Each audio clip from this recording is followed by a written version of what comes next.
Hey guys, so today's video is just going to be a little bit more chatty. I really just wanted to sit down and talk to you guys about something that's been coming up really frequently lately. It seems like there has been a lot of discussion between educational YouTube channels and entertainment-based YouTube channels. There's always been a lot of both on PetTube, but it seems like recently there's been a big clash, and a lot of people are saying one is better than the other, even if they don't come out and say it directly. A lot of that is being implied, and I'm not really sure where that's coming from. So today I just kind of wanted to sit down and talk about that a little bit and kind of give my perspective on why I don't make a ton of educational videos. So like I said, it seems like there's been a really big divide lately between educational side of PetTube and the entertainment side of PetTube, and I'm not exactly sure where that's coming from. Overall, I would have to say that mainly YouTube is seen as an entertainment platform, so even if someone is using it for educational purposes, which it can be great at that too, it's definitely just one source of information, and I would definitely take everything you hear on YouTube with a grain of salt, because most of us, especially in the PetTube world, which of course is what I'm going to be talking about because that's what I'm a part of,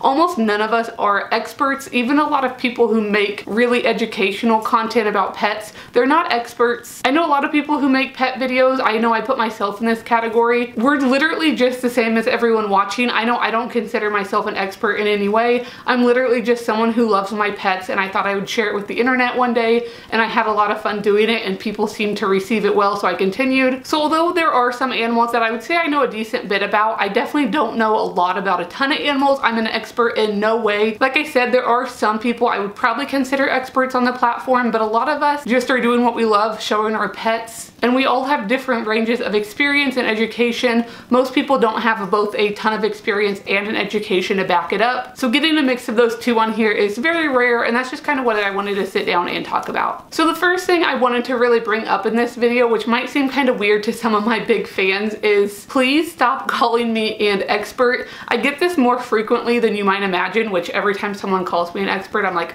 what? But I know when people call me an expert in any regards, usually it is with about hamsters, since I do have a lot of hamster videos. I know they're doing that as a compliment, but honestly, I think calling me or a lot of your other favorite pet tubers experts is just more harmful than it is beneficial for the community. I know that I don't personally refer to myself as an expert. I don't know many pet tubers that do. I know no one that I talk to on a regular basis considers themselves an expert. The main reason I don't is I don't have any formal education. Yes, I have a master's degree, but it's in a completely unrelated subject.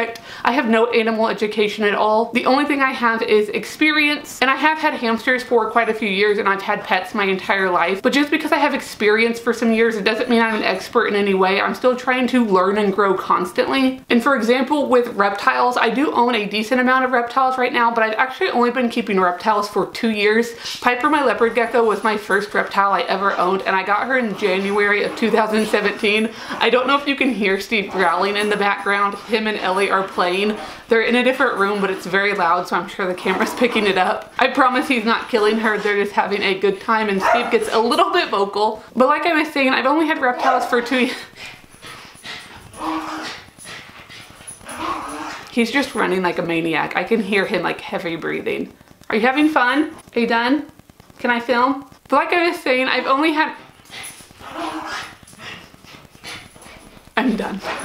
This is Steve's day. But like I was saying, I've only had reptiles for 2 years, so I don't have that much experience with them at all, plus I don't have any education. So whenever you call me or someone else an expert, I think it can just be really harmful for people who might come to YouTube as a source of information. Someone might be doing their research and they just see people calling someone an expert in the comments, and if they're a kid or if they're just easily impressionable, they might just take everything that person's saying as fact, and that's definitely something you should never do on YouTube. YouTube should only be one source of information. Even if you're watching a ton of different YouTubers, that should still only be one source, and you need to look other places. I've also seen it where someone will ask me a question or disagree with me down in the comments, and one of my fans will respond and try to defend me, which I appreciate, but they'll defend me by saying, don't question her, she knows what she's doing because she's an expert, and I definitely think that's pretty harmful. First off, just because I have some subscribers doesn't mean I know any more than that person leaving the comment. Also, if you look back at some of my old videos, they were absolutely awful. Like I said earlier, I'm always always learning and growing. When I first started my channel, I kept my hamster in a critter trail, so that kind of tells you how much I've grown. And I'm sure in a few years when I look back at the videos I'm making right now, hopefully I'll look back and I'll think these videos are bad because I'll keep growing throughout the years. So the main point I just want to make on this is pretty much no one you watch on YouTube is an expert. Yes, some do have a formal education and way more experience than I do, but overall I just want people to look at everyone just as one source of information and don't believe everything they say is fact just because you do look up to them or like idolize them in a way. Just make sure you do all your research and use YouTube as one information source. So even though I don't make a ton of solely focused educational videos, I do try to incorporate some type of education into a lot of my videos. A lot of the times it is just indirect. It will be more of an entertaining style video, but you can learn something throughout. I'm gonna be honest here for a second. I do know that I don't have the most outgoing personality. A lot of the successful people you see on YouTube are really outgoing, at least on camera. They're loud, and that's just not me. Even the personality I put on in front of camera is pretty hard for me to do because I am extremely introverted and just quiet in general. I don't express a lot of emotions. I could be so excited or so upset, and you probably wouldn't know much of a difference. So I am aware of that fact, and that is one of the reasons I tend to go more entertainment than education, because it doesn't matter how good my educational videos might be if I'm sitting here boring my audience to death, which I probably still do sometimes. But if I'm trying to do a really educational video and it's boring, no one's gonna watch it, so it doesn't matter how good that education is. If you guys don't watch it, it doesn't do anything. So for me, I like to incorporate education just kind of by sharing my past experiences and personal experiences. For example, some of my best performing videos on here are the small hamster cage videos, and a lot of people don't understand why I do those, but I do have to admit they get really great views, and I think those videos are a really great balance of education and entertainment, because on the surface, yeah, they are educational. You're getting to see this crazy cage and like wonder why it's so small and who would make this, but at the same time, if there's a new hamster owner out there that might be really new and they don't know what size cage they need, maybe they saw this cage in the store, but then they watch the video and they realize, oh, that's not the best cage, and I recommend a bin cage for them instead. Maybe they'll go out and get that. So although it is entertainment on the surface, there usually is some type of education built in, even though it doesn't just like stick right out in your face. Like it's not a care guide or it's not like a fact sheet or anything, but I do try to incorporate some education. I have done some more educational videos in the past. I have done some care guides, but when I do it, I usually base it on how I personally take care of my pets, because everyone has their own opinions, and although there's a lot of things that are agreed upon in general, there are going to be differences. So I like to, instead of taking a really broad approach and saying this is exactly what you should do, I like to tell people what I do and why. I do keep stuff pretty basic on purpose, so you're never going to see a very in-depth video on this channel. That is because, like I said, I'm new to a lot of these animals, especially my reptiles.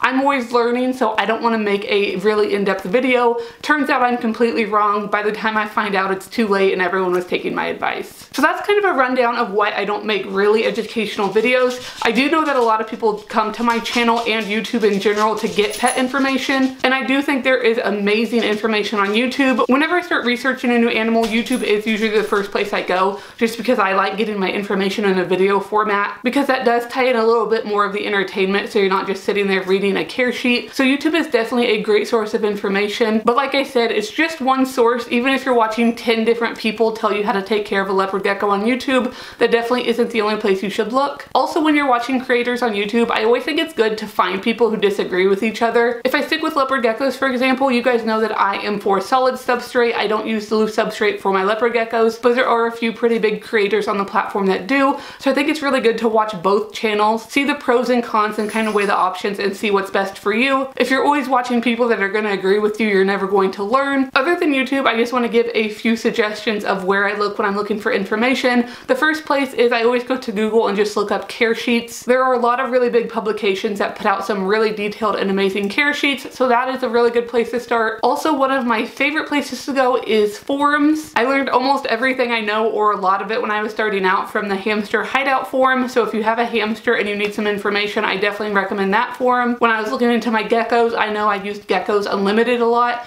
I just really love forums because instead of just reading, here's a care sheet, this is what should happen, you can read so many personal stories of someone who's maybe owned a gecko for 10 years. This is exactly what happened. Someone disagrees with them and you have like 20 people just telling you their ideas and what they've been through, and that's always going to be better than just one source of information. So forums are definitely one of my favorite places to get information. Kind of along the same lines as forums, there are Facebook groups. You can either join a Facebook group like specifically for bearded dragons, or maybe just find a Facebook group that's in your specific area, so you can find a group of people locally that you can talk to and work with. But there are definitely a lot more options than just YouTube to get your information. So that is basically all I want to ramble about today. I do have to say this video was kind of just for me than it was for you guys, because I've seen this come up so much recently and I just wanted to sit down and kind of give you my thoughts on what's going on. There are so many channels on YouTube that have value, either on the education side or the entertainment side. In reality, I don't think there are hardly any pet channels that completely fall in one category or the other. Most of us seem to be a mix of the two, like I was talking about. Of course, some do lean a lot more education than others, but I think all different channels can be beneficial. So like I said, just make sure you're checking more than one source. Even if you have a favorite YouTuber who can do no wrong and you trust them completely,